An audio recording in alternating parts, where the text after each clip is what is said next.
Hello, everyone. Thank you for joining us for the second lecture of the lecture series that we have for the month of August. Our speaker today is also from McMaster University. Last week we had Dr. Ray Truant, and today we have Dr. Sara Andres. Sara Andres is an assistant professor and a member of the Michael G. DeGroote Institute for Infectious Disease Research. Her lab studies DNA repair with a focus on structure through X-ray crystallography, small angle X-ray scattering, and atomic force microscopy. She also co-manages the macromolecular X-ray crystallography facility, working collaboratively with other groups to meet their structural research needs. And with that being said, I should also say that this lecture is being recorded and it's going to be uploaded on our YouTube channel in the coming next few days. So just thought I would let you know in case you want to turn your camera off for that. And without any other things to add, Dr. Sandra Jace, please take it away. Thank you very much. And again, apologies for being on the wrong Zoom link there. Glad we figured that out. So as I was introduced, my name is Sara Andres. I'm a prof at McMaster here. And so thank you all for joining us today. So the title of my talk says Microbial Genomic Stability Pathways as Antimicrobial Targets. And what does that really mean? It means basically that I like to look at DNA repair pathways and DNA replication pathways that help keep a bacterial genome safe and accurate, because they're exposed to a lot of damage. And if we can somehow inhibit these pathways, it might be useful as new antimicrobial targets. So I'll get into that in a little bit more detail. So what are things that challenge genomic stability? What causes DNA damage? So like humans, bacteria are also exposed to many different exogenous and endogenous sources of damage. You can have things like antibiotics that intentionally create DNA double-strand breaks in the hopes of destroying the cell. Reactive oxygen species are produced by environmental exposures, as well as by cell processes within the cell, which can lead to DNA damage. And then when the bacteria are trying to uptake new DNA through horizontal gene transfer, this actually causes DNA damage as well. And so this DNA damage can be anything from single strand breaks, double strand breaks, which are highly lethal, protein DNA adducts can be formed, and you can get base modifications. And so this is where my lab is really interested in. So what are the outcomes of this DNA damage, right? Well, if you're trying to treat a bacteria with antibiotics, the ideal outcome, of course, is cell death, right? You want that cell to die. But bacteria are smart. They're smart, like a lot of our cells, and they have different repair pathways. They have damage tolerance pathways, which basically allow for replication past the damage, which all inhibit cell death and allow the cell to survive. But these repair pathways and damage tolerance pathways come at a cost. While they do allow the cell to survive, a lot of the times they can be highly mutagenic. And when they're highly mutagenic, whenever you have mutagenesis, there's always the potential for antibiotic resistance or antibiotic tolerance in these bacteria. And so my lab is really interested in looking at the mechanisms of these repair pathways and these damage tolerance pathways to see if we can find new proteins or protein-protein interactions or protein DNA interactions that might be good to inhibit, that could be used as new treatments for bacterial infections that could either be new antibiotics or other drugs that work in conjunction with currently existing antibiotics. So in essence, my lab is really interested in the fundamental mechanisms of microbial genomic stability, in other words, DNA repair and DNA replication. We study both DNA replication bypass and DNA double-strand break repair to look for those new potential antimicrobial targets, with this being sort of like our driving focus in lab, our driving question: how can we exploit these mechanisms to combat antibiotic resistance? And so how do we actually do that? What kind of methods do we use for that? In my lab, I was trained as a structural biologist in my PhD using X-ray crystallography. So we like to look at things and try and figure out how they work from what they look like at the atomic level. We also do a lot of classical biochemistry and biophysical assays, which I'll talk a lot more about today, since that's sort of where our research is at the moment. And we also use a technique called atomic force microscopy, which is really useful for looking at things sort of at the nanometer level. So a little lower resolution than structural biology, which you can see, carbons and nitrogens and oxygens all connected, whereas this is sort of like a piece of DNA with a protein bound to it. So it's really useful for looking at protein DNA interactions. And I don't know if Dr. Truant talked about that at all last week, but I know he does a bit of that as well. In my lab, we have two major projects on the go right now. One is looking at something called translesion DNA synthesis, which allows bacteria to replicate past sites of DNA damage if they're not too severe. And so this is a damage tolerance mechanism. It's highly mutagenic. But today I'm going to focus on this other repair pathway that I really like, called non-homologous end joining. And it's a DNA double-strand break repair pathway. So DNA double-strand breaks are the most severe lesion or the most lethal lesion to a cell. If you can't repair it, you can't replicate your genome. So that's a big problem for bacteria. Non-homologous end joining is also really interesting in the fact that it just ligates the DNA back together, and it can be mutagenic compared to homologous recombination, which you may have heard of, which uses the DNA template in order to replicate the DNA. And so one of the things that I find interesting about non-homologous end joining is I actually studied it in the humans, or in the human pathway when I was in my PhD.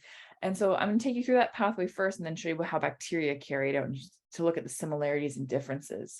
So in humans, when you have your double strand break form, it's recognized by this protein called Ku. And you typically have Ku binding to, it likes the ends of the DNA, it'll bind to the ends and recruit this other protein called DNA-PK to sort of form a complex that bridges across that double strand break to keep it safe from other nucleases that might be floating around, to keep those ends close together because you don't want them flopping around. You want to keep them together so you don't create any more damage.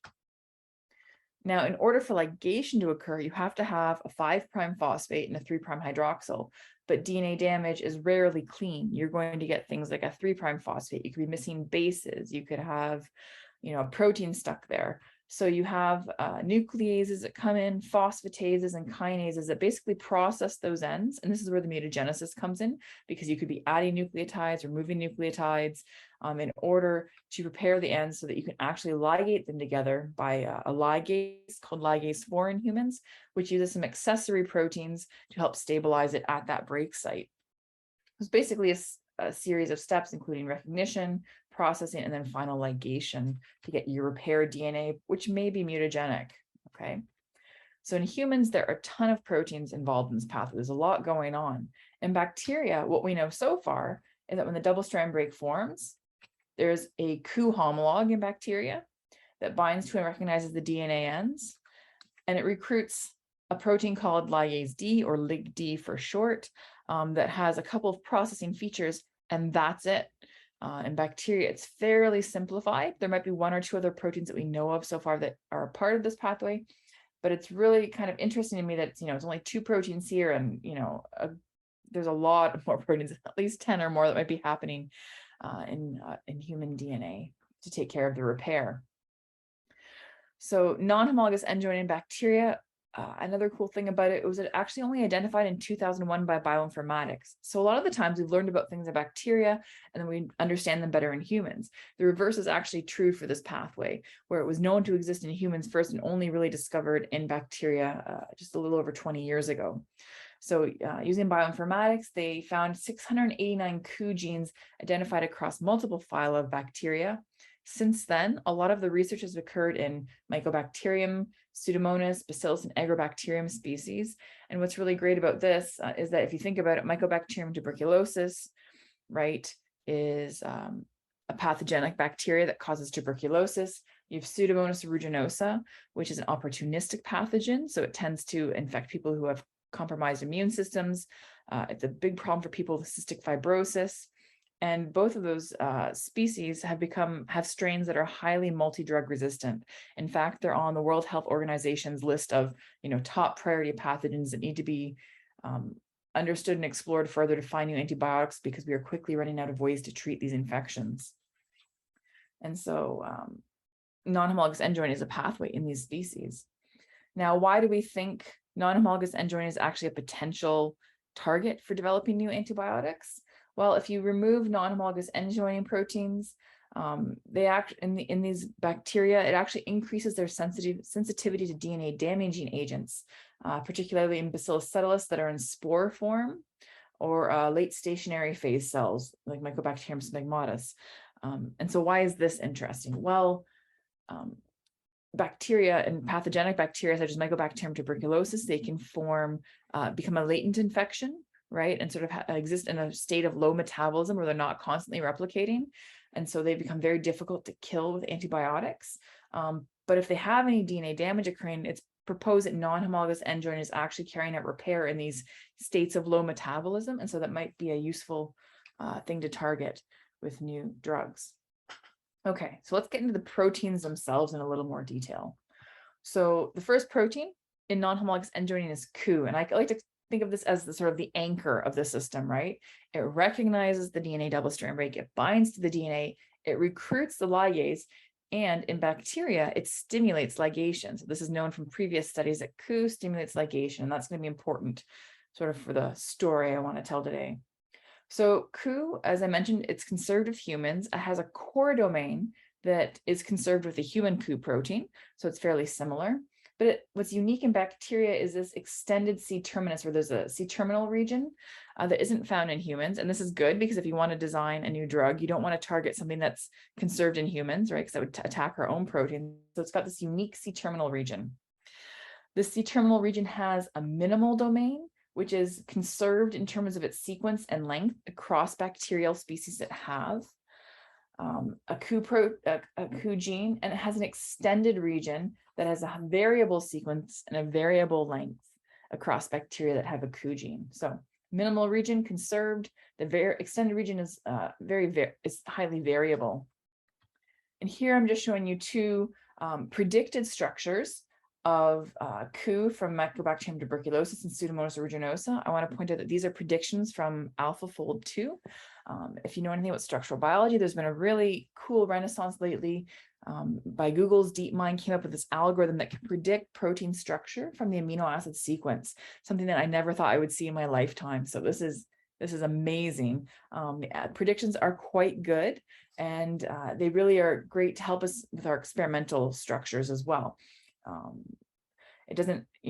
Having this prediction software doesn't mean there's no need for experimental structures. We still need them, especially when you're looking at protein-protein interactions and interactions with other small molecules, but they are very good at predicting things and help us solve that. And they're really great in helping us solve the experimental structures. So Ku is actually a homodimer. So what you're seeing here is a homodimer. Here's the core domain in purple. And then you can see the minimal C-terminus in the lighter purple, and in pink is the extended C-terminus. In Pseudomonas aeruginosa, you can see the minimal C-terminus is more organized, sort of like a helix. The extended C-terminus is like disordered. This means it's likely disordered as well, or it might take on more order, more structure when it binds to another organism. Anyhow, those are just it's always cool to see the structure of proteins. You can notice one thing is there's a big hole through the center of the protein. This is also seen in the human Ku structure, which has been solved by X-ray crystallography. And in the human Ku, DNA binds right through the center of this core domain, which is what we think is happening in bacteria as well, given their homology. Okay. The other protein in non-homologous end joining is LigD, and I kind of like to think of it as the action hero of the big movie star action hero of LigD, because it's got all the enzymatic activity happening in it. So even though it's called a ligase, it actually has three individual domains, three enzymatic domains. It has a polymerase function, so it can actually add on nucleotides. It has the phosphoesterase domain, which can also be a bit of a nuclease, which can be a nuclease as well and remove nucleotides, or it can convert 3' phosphates to 3' hydroxyl ends. And of course, it has a ligase, which seals the phosphodiester backbone. So all those processing enzymes you have in humans, it's all compact in this one protein. So Mycobacterium tuberculosis, this is just the domain arrangement. You can see it's a little different than Pseudomonas aeruginosa. They have the same domain arrangement, just in different orders in terms of the amino acid sequence. Again, here are predicted structures of Mycobacterium tuberculosis and Pseudomonas aeruginosa LigD. The individual domains have been solved experimentally on their own, but this is what how AlphaFold predicts they come together in 3 dimensions in space, how the domains relate to one another. And you can see there's some differences between the two proteins. So as I mentioned earlier, Ku stimulates LigD. You've got these two proteins that's sort of showing you what they are. And our lab was really interested in how does Ku actually stimulate LigD? How do these two proteins come together and make ligation happen more efficiently? Okay. So in my lab, I'm a classical biochemist in terms of thinking of things in sort of what we call reductionist biochemistry, where you take a protein, you mutate it or you truncate it and chop it up into pieces and see how that affects the function. And so with Ku here, as you might predict from these regions, we've taken the Ku protein, we have our wild type protein, which involves all the domains, and we've made truncations where we remove the extended C-terminus and the minimal C-terminus, and we're using that to investigate how Ku stimulates LigD ligation. So the first research question we want to answer is, how do truncations of Ku affect ligation? So if we take this Ku protein and remove the C-terminus, what does that do to ligation? Does it help continue to stimulate it? Does it not? We also are asking then, okay, if it does, then are changes in ligation due to changes in Ku being able to bind DNA? So is there some relation between Ku binding DNA and the effect on ligation? Or are changes in ligation due to changes in Ku binding directly to LigD? So are there direct protein-protein interactions that are affecting this Ku stimulated ligation?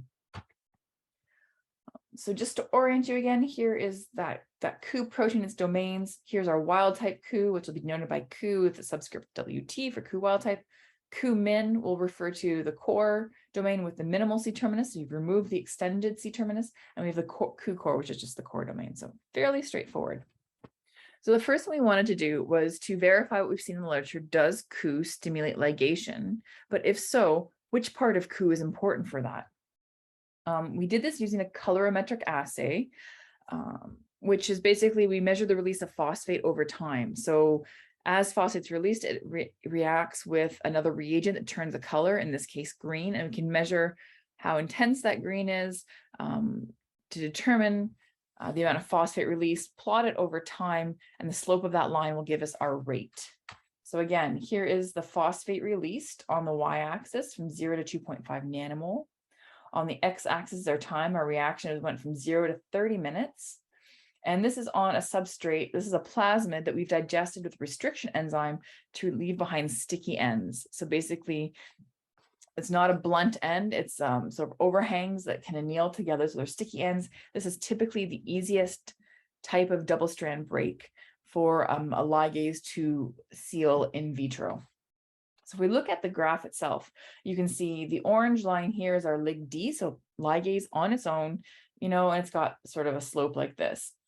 Ku wild type is purple, these purple boxes up here, and Ku min is a blue one, very similar. And you can tell right away just by eye, the rate is a lot faster than LigD on its own. Ku core, interestingly, is also faster in terms of its slope, just based on the slope.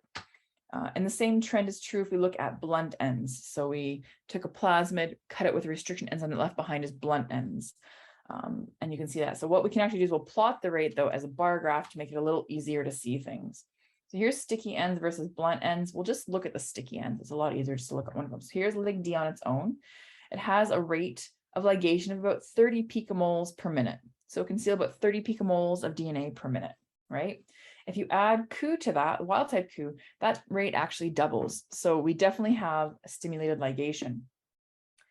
If we remove the extended C-terminus and we just have Ku min, ligation is still stimulated, but it's the same levels as Ku wild type, which would suggest the minimal C-terminus is what's essential to stimulate ligation, right? The extended C-terminus maybe doesn't play such a big role here. It's not important for that. If we remove the entire C-terminus, you are left with the core, which we were really surprised by this. We weren't expecting the core alone to stimulate ligation, but it still does, not to the same extent that wild type does. It's definitely a little bit lower than wild type. These lines here with the stars are just indicating a p-value. So p is less than 0.05. For the double stars, p is less than 0.1. Just indicates a significant difference. Okay, so there's a significant difference between LigD on its own and all of these when you add the Ku proteins in terms of the rate. So you definitely have a stimulated rate.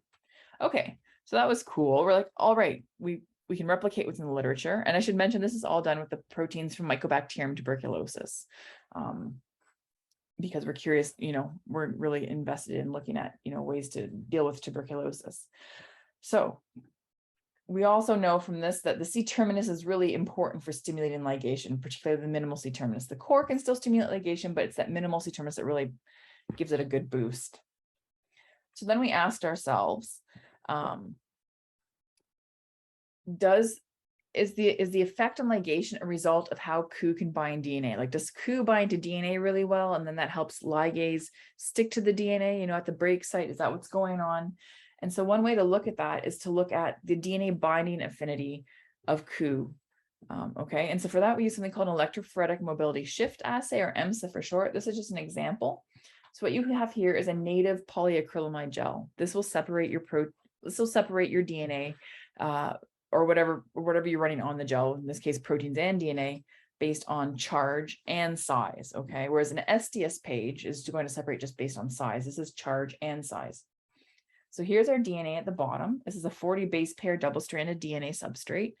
And then this is just DNA alone in this first lane. As we add increasing amounts of Ku, whichever protein we want to use, you can see a shift in the band where it's moving more slowly through the gel. And this indicates it's binding protein, because if you have protein binding the DNA, it's a larger complex, it's going to migrate more slowly through the gel.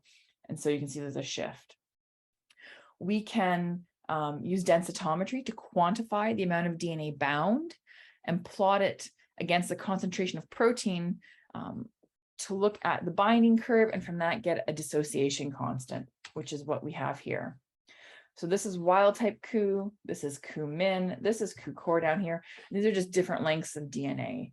So like I said, you can get the dissociation constant. If you remember what that is from all your other courses, this would be the amount of protein required to bind 50% of the DNA. So if you look at 50% on the y-axis, you go over till we hit the curve, and then you can see what the, how much protein you need to achieve 50% of binding, and that's your dissociation constant. Rather than looking at it like this on the graph, it's a lot easier if we can plot those KD values as a bar graph shown here. So again, here's your wild type, your Ku-min, and your Ku-core. And a reminder that the lower the dissociation constant, the tighter the binding, okay? Because dissociation means to come apart. So if it's a small amount of dissociation, you have tighter binding.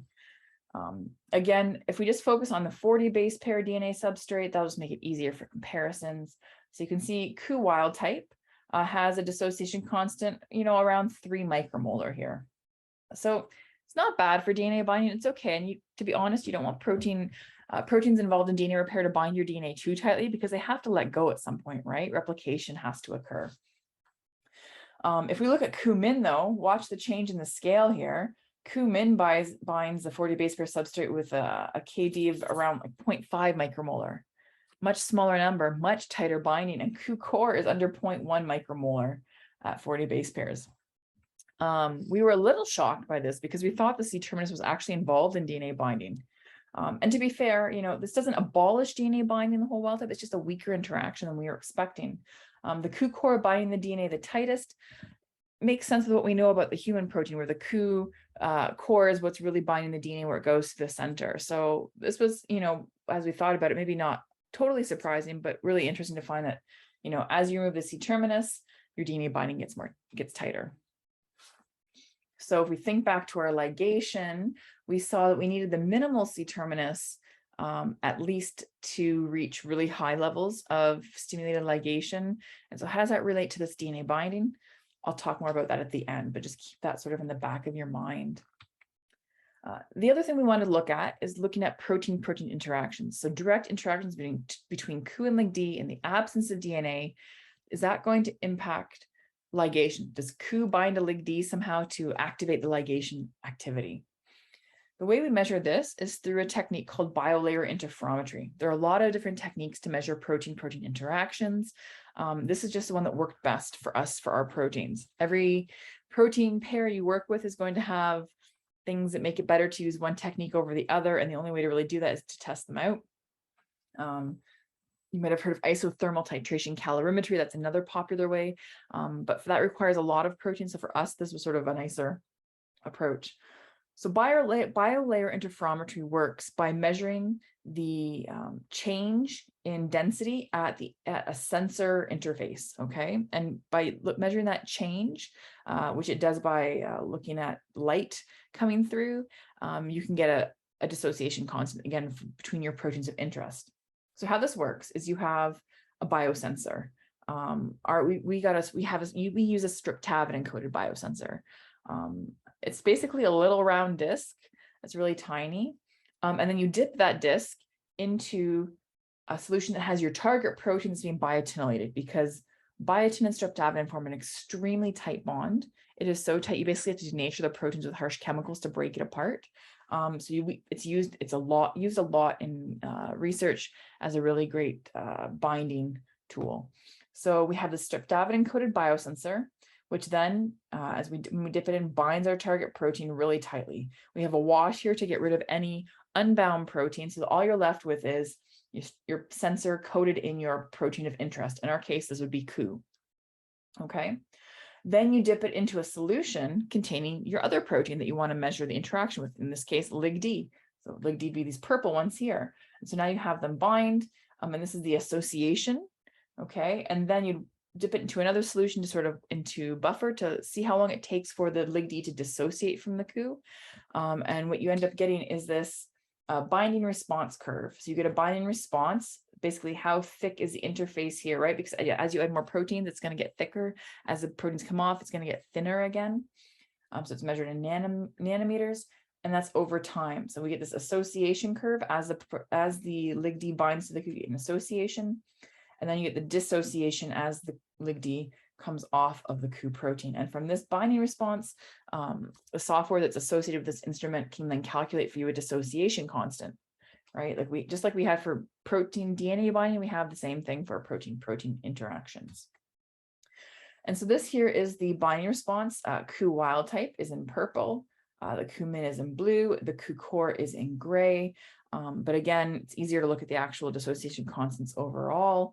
I just wanted you to see what the raw data looks like. And you can see here's our dissociation constant. So again, the smaller the KD, the tighter the binding. You can see that the Ku wild type, the wild type protein with LigD, has a very tight binding at 200 nanometers. If we remove the extended C-terminus, that variable region, we actually get a decrease in the affinity between Ku and LigD, which was, okay, fair enough. So we need the extended C-terminus, seems to be important for maintaining a tight Ku-LigD interaction, which is interesting given that it's variable. It's not conserved amongst bacterial species. It varies a lot in terms of sequence and length, but it seems to play an important role in tuberculosis here for binding to LigD. But then if you take off the entire C-terminus, the Ku core actually binds LigD just as well as a wild type. So we were kind of like scratching our heads over that. We know that the extended C, so based on this data and our ligation studies, we know that the extended C-terminus is important to create the interaction between Ku and LigD, and it stimulates ligation, right? It helps stimulate to a higher level compared to the core, which also has a tight binding with LigD, but it stimulates ligation to a weaker level. So yeah, there's some, a lot of data we're trying to pull together here. The other thing we wanted to show with this data was, okay, we know that Ku and LigD interact, Ku and DNA interact. How do these truncations affect all three components interacting with one another? So Ku, LigD, and DNA. If these truncations change that interaction in any sense? And for that, we used another electrophoretic mobility shift assay. Again, the native polyacrylamide gel separates based on charge and size, and we looked at all the components together, and I'll sort of walk you through this a little bit. So here's your DNA down here. Again, we're using a 40 base pair double-stranded DNA substrate because we know that Ku tends to prefer that size.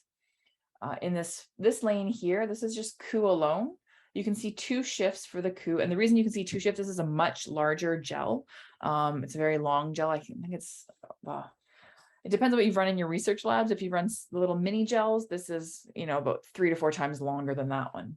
And so you can see two shifts. So 2 Ku proteins combined onto a 40 base pair DNA substrate. That's cool. That's their migration. LigD is in this lane here, and it sort of appears as a smear here. And when you get these longer gels, sometimes you can get these you're not going to get the really nice tight bands. They tend to smear a little bit, unfortunately, but you deal with it. So LigD runs here. But if we combine Ku wild type and LigD wild type, we see now a shift up here with the DNA. And don't forget this is DNA as well, right? So clearly all three of them are interacting just fine on the DNA together. If we look at Ku, Ku-min, which is in this lane here, we see sort of 1 and 2 shifts again, similar in size to the Ku wild type, or similar in distance on the gel to the Ku wild type. And then if we have LigD, DNA, and the Ku-min together, again, you see that shift. And the same thing happens for the Ku-core. So, you know, truncating the C-terminus is sort of like a control check for us to make sure with our other assays that nothing funny was happening. Removing the C-terminus on Ku doesn't really affect how all 3 components interact with one another. So all of that, you know, we've got these sort of not conflicting results, but some interesting results. But then we asked ourselves the questions, are we going to see the same thing if we look at just the ligase domain of LigD? So if you recall, LigD has 3 different enzymatic domains, the polymerase domain, the phosphoesterase domain, and the ligase domain.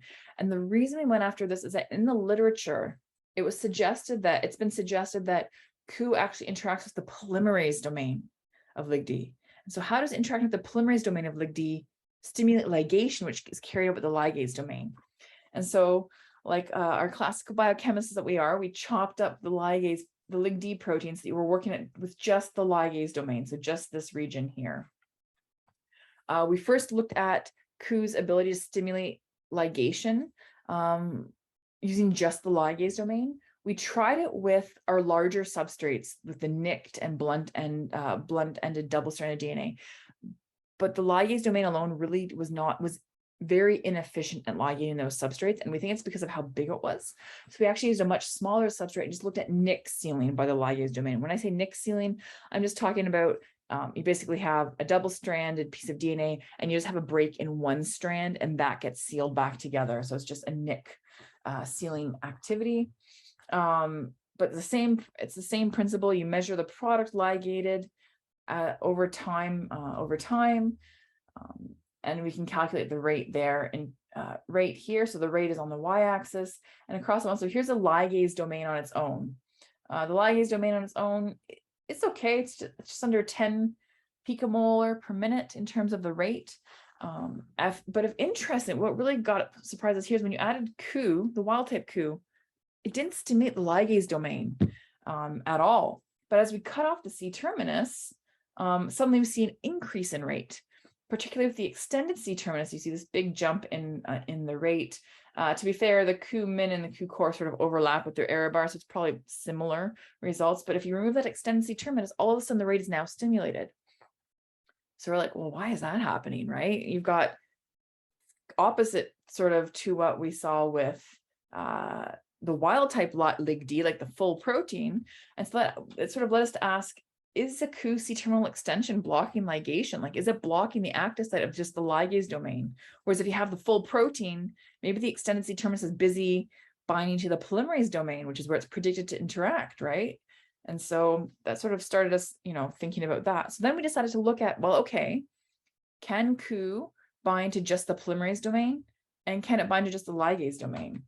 And so again, we did that biolayer interferometry to look at the interactions between the different Ku truncations we have with either the ligase domain alone or the polymerase domain. So here's your raw data, but again, it's easier to look at the bar graphs for the dissociation constants. And what you can see here is that Ku wild type with the ligase domain has a pretty high affinity, right? Remember, the lower the KD, the tighter the binding. So it can bind the ligase domain quite tightly. And as you remove the C-terminus, that affinity decreases. You get a higher KD, so it's not as tight a binding. But if you look at the polymerase domain alone, it's the same thing, right? Ku wild type binds to that polymerase domain really tightly, like under 200 nanomolar. That's impressive. So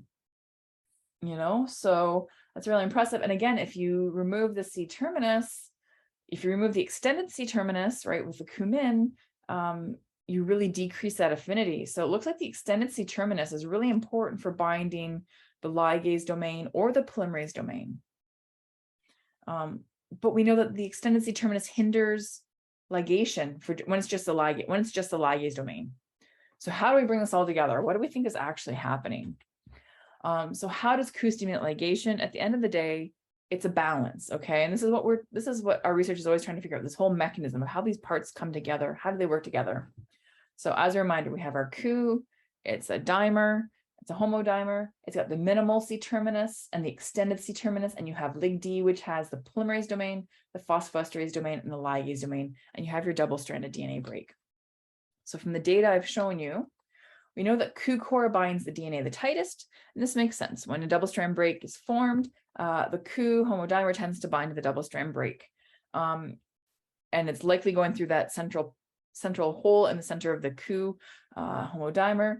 We know that the C-terminal arms of Ku, they reduce the DNA binding affinity, but they don't fully abolish it, right? So they're probably helping Ku hang out on the ends here, but making sure it's not binding too tightly so it can move out of the way, right? Because it's got to get out of the way for LigD to come in. And this is what I love about, structural biology, which we don't have a full picture of all of this yet, but we hope to someday, because it'll sort of show you got to think about things in three-dimensional space, right? Like just because we see on a gel things are happening, you've got to think about what's actually happening in the cell, right? Ku binds the double strand break. We know it's got to move because it's got to make room for ligation to happen. That protein's got to get in there. So Ku core binds DNA the tightest, binds at the double strand break, and the C-terminal arms help it not be so tight so it can move away. The C-terminal arms, as we've seen from the interactions with LigD, likely have multiple roles. And so really, Ku-stimulated ligation is likely a balance between binding DNA or binding LigD. So from our protein-protein interaction studies, we know that wild-type Ku is needed for high affinity binding to both to either the ligase or the polymerase domain. But Ku wild-type doesn't stimulate ligation by the ligase domain, Ku-min does. So what we think is happening is that the extended C-terminal arms likely bind, if you need to ligate something, they likely bind the polymerase domain. And by binding the polymerase domain, they move it out of the way so that ligase can go across the break, okay? And so this is what we think is happening. So when you have ligase going across the break, it can still bind to the core of Ku, can bind it. The minimal region of the C-terminus can still bind to the ligase domain and help stimulate ligation. So again, Ku wild type is needed for high affinity binding to the ligase of the polymerase domains, but Ku wild type doesn't stimulate ligation by the ligase domain. Ku-min does, which could be explained by this, right? The extended C-terminus, though, is needed to stimulate wild-type LigD ligation. And we think that's because it helps get the polymerase domain out of the way, right? Ku-core can still bind LigD and stimulate ligation to some effect. So we think this is sort of what the picture is here, right? The extended C-terminal arms combine the polymerase domain and move it out of the way.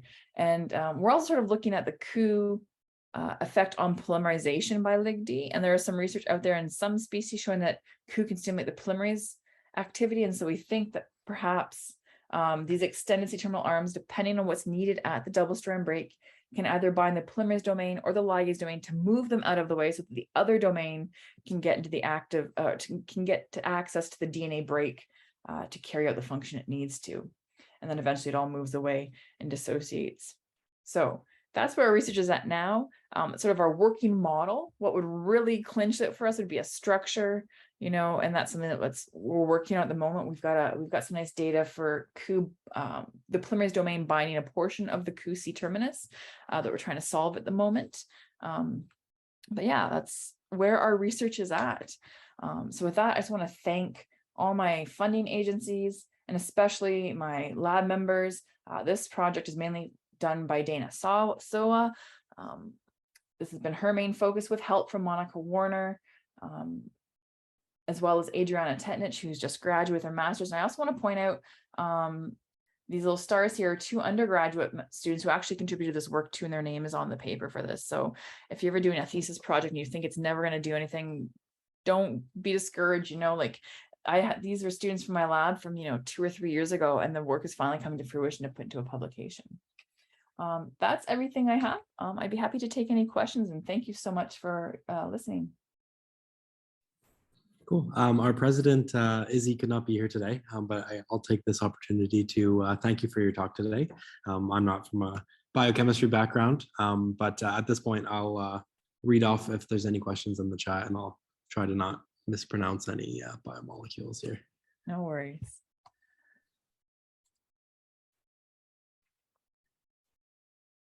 And feel free to ask anything. There are no bad questions whatsoever. If you want clarification, if you have questions about research in general, I'm happy to answer that too.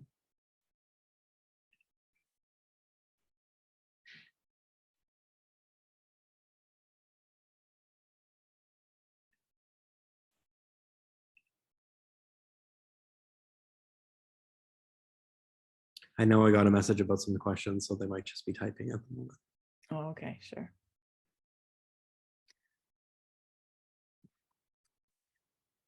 Okay, I see. I can see some questions in the chat. Is it okay if I go ahead and read them out? Yeah, go for it. Yeah. So they're both fairly similar. How did you get involved in this research, and how did you get started in this topic of research? Great questions.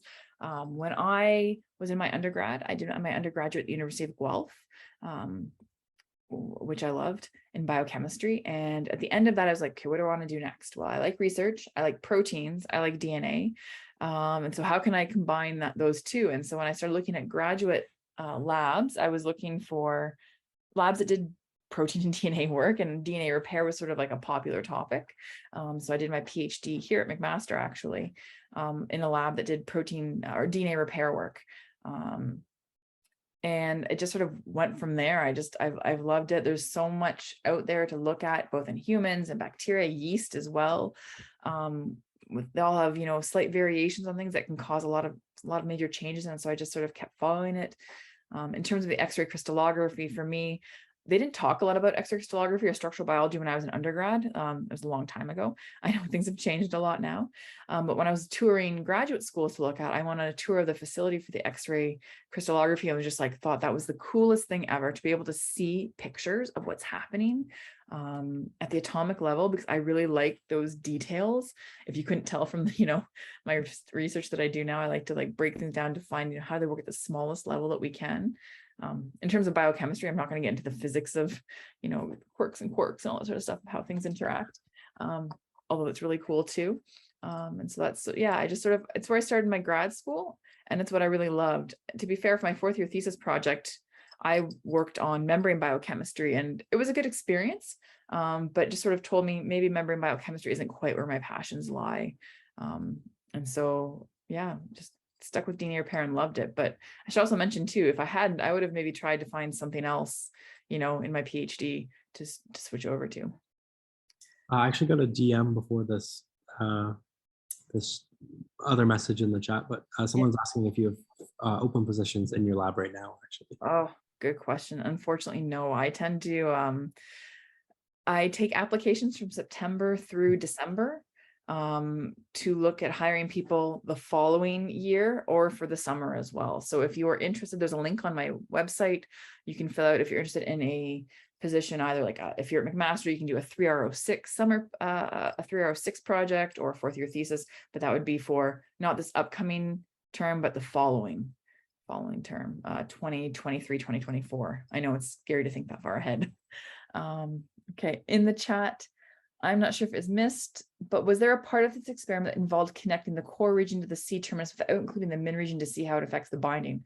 That's a great question. We didn't do that. We didn't make that chimera, well, it wouldn't be a chimera, but we didn't do that where we removed the minimal region, but that's a really cool idea to look at to see how that affects everything. I like that. We'll definitely have to try that out.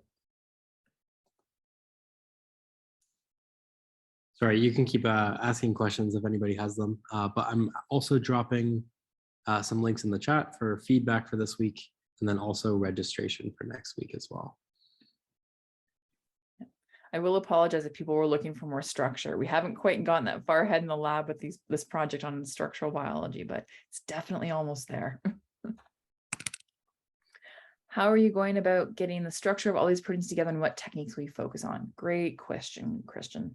So when you're trying to, for X-ray crystallography, which is what I do, I love the alpha fold structures to get a starting point, right? To really look at the proteins and to get an idea, because crystallizing a protein, or even for cryo-electron microscopy, you want proteins that are without any floppy bits, right? You want them to be very structured and stable, because if they flop around, they're not going to crystallize well, because crystals are sort of ordered, packed things, right? It's like trying to fit all the cubes into a box, as many as you can, in the same repeating pattern. And so what we've actually really focused on right now, we're curious about the Ku-LigD interaction. And so the smallest, sort of most stable interaction we're going after is the polymerase domain on its own, with a peptide of the Ku C-terminal region. So just taking a small peptide and seeing how that interacts, where it interacts in the polymerase domain. is what we've actually crystallized. And we have some data for that we collected recently at the Canadian Light Source in Saskatchewan. We haven't had a chance to process it and fully look at it yet because that was very, very recent. We also use atomic force microscopy to look at larger scale. Another person in the lab is looking at using atomic force microscopy to see how the proteins and DNA interact together, to see if you get, can they bridge across the DNA? Do you see that? Do you see multiple proteins? Do you see a single protein? That sort of thing. Another question, which part of this DNA repair mechanism would be good to target in order to inhibit the bacteria? That's a good question. So we want to, I'm assuming you mean looking to, develop antimicrobial drugs of some part. You want to look at parts of the bacteria or parts of the proteins that are not conserved in humans. That's step number one. And so I think the best target would be that C-terminal region in Ku, because it's not found in humans at all. And so I think if we can block that interaction with Ku or trap it, because if you can trap it, you'll block replication as well, which can lead to all sorts of DNA damage and cell death. So I think those are the two things we're looking at. Another question, are you able to identify which proteins are which when using AFM to look at this? Yes, it depends.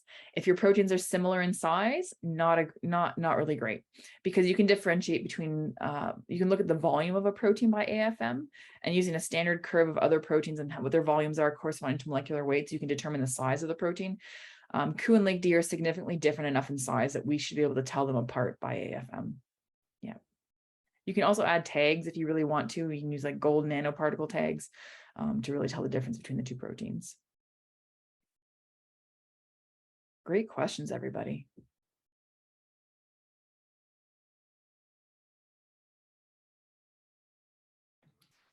Okay, it looks like there seems to be a stop in the flow of the questions here. So I'll just take another opportunity to thank you for your talk again today. Thank you for your presentation, and I guess we'll see maybe some of these people later on Thursday for Dr. Deborah Sloboda as well. Oh yeah, definitely Deb stuff. She's got really cool research too. Thanks for having me. Have a great summer, everybody. What's left of it.